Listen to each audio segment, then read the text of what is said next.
modèle, actrice. Il faut sachez que c'est sa première vidéo YouTube, donc il faut rester quand même indulgent envers mon ami Shana qui commence finalement D'être pour facile qui a même commencé dans un nouveau format. Aujourd'hui du coup les gars on se retrouve pour une vidéo Dr Love. Alors la première partie est sur la chaîne de Marine. Je vous ai demandé sur les réseaux sociaux de m'envoyer toutes vos problématiques de love parce qu'on adore faire les psys alors qu'on a une vie sentimentale qui a été chaotique mais qui n'est peut-être plus là actuelle. Du coup c'est parti. En fait tu laisses pas tous les moments où je fais des crises d'autisme, tu laisses. Première histoire. Je suis en couple depuis bien 6 mois maintenant. Tout se passe bien en soi avec mon copain, mais un truc me dérange. Il ne m'a encore jamais dit qu'il m'aimait et je sais pas comment le prendre. Il n'est pas démonstratif verbalement et je t'avoue que ça me laisse perplexe. J'ai l'impression qu'il ne m'aime pas, c'est étrange. J'aimerais lui en parler mais sans lui mettre la pression. Que faire? Alors, ma belle. Moi je pense honnêtement qu'il y a différents types de personnes. Il y a des gens qui sont très démonstratifs, ouais, qui vont fort le dire. Moi je sais que par exemple qu'avec ma famille, mes parents, je dis facilement je t'aime. Mais à contrario, il y a des gens qui vont penser très très fort mais qui vont avoir du mal à mettre le mot dessus. Et en fait si c'est justement une personne qui dit beaucoup, bah forcément c'est pourquoi il me dit pas. Donc moi je pense qu'il faut qu'elle parle avec lui. Genre. En fait moi je suis une personne hyper démonstrative à la base. Et si la personne d'en face n'est pas démonstrative avec moi verbalement, je vais me poser 15 000 questions et je vais penser qu'en fait je suis... Enfin tu sais c'est une relation à sens unique. Par contre, j'ai pas le je t'aime facile dans mes relations amoureuses. Moi ma première relation, elle qui m'a demandé, je sais pas si je t'avais raconté. Non. Le mec me pose une question un jour comme ça, il me dit t'es amoureuse de moi, est-ce que tu m'aimes? Et moi parce que je connaissais de l'époque, très naïve, je lui dis oui. Tu sais je me suis dit ça y est, il me tend la perche, on va se dire qu'on s'aime tu vois. Il me regarde comme ça, il me dit ah ok, parce que pas moi. Ben voilà, j'ai pleuré toutes les larmes de mon cœur. Depuis, je ne sais plus jamais je t'aime la première. Il y a des hommes qui disent jamais je t'aime, mais qui sont tellement épris, tellement amoureux, qui disent ouais, mais elle a envie de l'entendre. Oui, au bout d'un moment, s'il le pense, ça va sortir. Après, je suis pas sûre que la solution ce soit de lui mettre la pression. On n'en dit pas l'amour, on n'en dit jamais l'amour, en tout cas pas un amour sincère. Voilà, et le mec. Si tu lui mets la pression, ça se trouve, il va te le dire, mais sans le penser. Exactement. Tu vois ce que je veux dire, et c'est pas le but. Mais si t'es une personne qui a besoin de démonstration aussi verbale, au bout d'un moment, tu vas ressentir le manque. S'il l'aime, ben, il finira par lui dire. Par lui dire et par le comprendre que c'est une personne qui a besoin de l'entendre. Voilà. Et on ne presse pas. Non. Deuxième histoire. Mon copain et moi, ça fait 1 an qu'on est ensemble, mais il y a eu une histoire avec une fille il y a 6 mois. Je le soupçonne de m'avoir trompé avec elle, mais il n'assume rien et fait comme si de rien n'était. Il est sur la défensive quand j'aborde ce sujet. J'ose pas appeler la fille en question, je suis perdue, que faire? Par contre, faut dire un truc qui est super important, c'est que déjà en fait un mec qui est sur la défensive, c'est qu'il y a quelque chose à cacher. Exactement. Enfin je sais pas, moi demain mon mec il me dit oui j'ai un soupçon, calmement, il me dit voilà je crains ça. J'ai absolument rien à me reprocher, je parle calmement avec lui. Il y a un lit sur roche. Intuition féminine, on l'a dit, redit. Si tu sens quelque chose, en général, malheureusement, on se trompe pas. Elle m'a dit en gros, j'ose pas appeler la fille en question, je suis perdue, que faire? Personnellement, parce que j'ai une histoire qui est assez similaire avec mon ex, jamais, au grand jamais, je n'ai contacté la fille d'en face.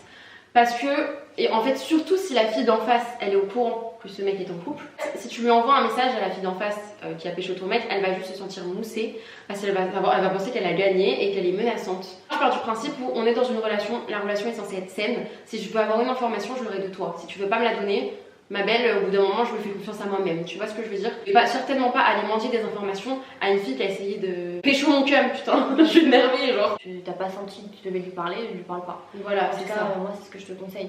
Et un jour, vous allez aller au Coq ou à la Girafe, je me rappelle plus quel restaurant, et puis il va pleurer parce que. J'ai pas de ces histoires, je sais pas plus quelle Girafe. Quoi? T'étais où, Girafe avec?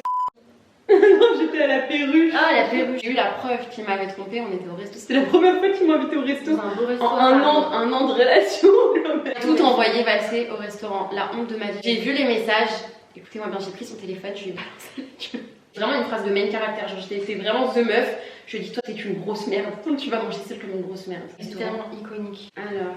Oh, du coup, ma star, mon mec m'a trompé avec ma petite sœur. Si tu fais la vidéo, tu peux le laisser en anonyme, s'il te plaît? Ça, on n'a rien à dire, parce que c'est trop grave, genre une double trahison. Ton mec, tu le jettes. Concrètement, tu le jettes à la poubelle parce qu'il n'y a pas pire trahison que de le faire avec une personne de ta famille, en plus ta petite sœur. Ta sœur, elle va avec ton mec, mais attends, mec, tu changes de sœur. Est-ce que Kylie, tu pourrais taper le mec de Paige? Alors, j'en ai une autre. Je n'arrive plus à m'attacher aux hommes après 5 ans de relations et de trahison et de tromperie. Je ne fais plus confiance aux hommes et je n'arrive plus à construire quoi que ce soit. Je comprends complètement cette idée-là d'avoir peur de se rouvrir parce que t'as été cassée quand tu t'es ouverte auparavant. Tous les mecs sont pas comme ça, il y a des mecs qui sont géniaux et à cause d'erreurs de certains mecs, il y en a d'autres qui sont mis dans la sauce alors qu'ils n'ont rien fait du tout. Et je pense que la bonne personne comprendra que tu es sensible et que tu as besoin de temps et de preuves et de réassurance. Genre, toujours du principe qu'il faut prendre un certain recul. Pas foncer tête baissée et protège-toi. Vraiment, maintenant moi je me protège et limite je pars du principe que, et ça c'est pas bien, maintenant je pars du principe que la personne d'en face va me trahir.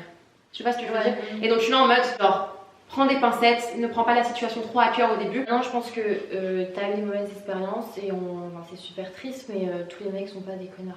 Dernière histoire du coup, je crois que je suis en train de tomber amoureuse de mon meilleur ami. On fait tout comme un couple, on dort ensemble, etc. Mais j'ai peur de lui avouer et de gâcher notre amitié. Je ne sais pas ce qu'il ressent de son côté.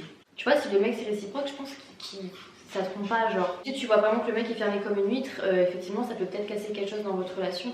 Elle me dit quand même qu'ils font tout comme un couple, ils dorment ensemble, etc. Tu vois, mais justement, après, le mec il dit c'est tellement ma pote que je peux dormir avec elle, je m'en fiche, ça tombe, il lui raconte ses histoires avec les autres meufs, tu vois.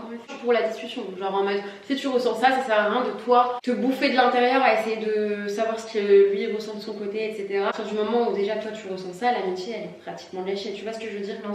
Tu dois avoir une discussion. Mais imagine genre le mec pas du tout et en fait du coup elle perd son amie parce que justement c'est ça qui lui fait peur.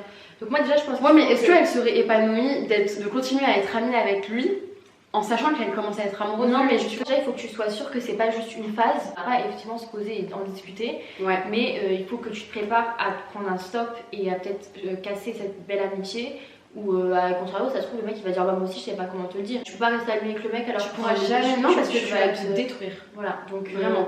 Bon les gars, en tout cas j'espère que cette vidéo vous aura plu. N'hésitez pas à me dire des idées de vidéos, voilà, en commentaire. Je suis preneuse alors si je commence. N'hésitez pas à me suivre sur les réseaux sociaux aussi. Et en barre d'infos. Et en barre d'infos. Oh j'adore dire ça. N'hésitez pas à activer la petite cloche. Je tiens, on vous fait de très gros bisous. À bientôt.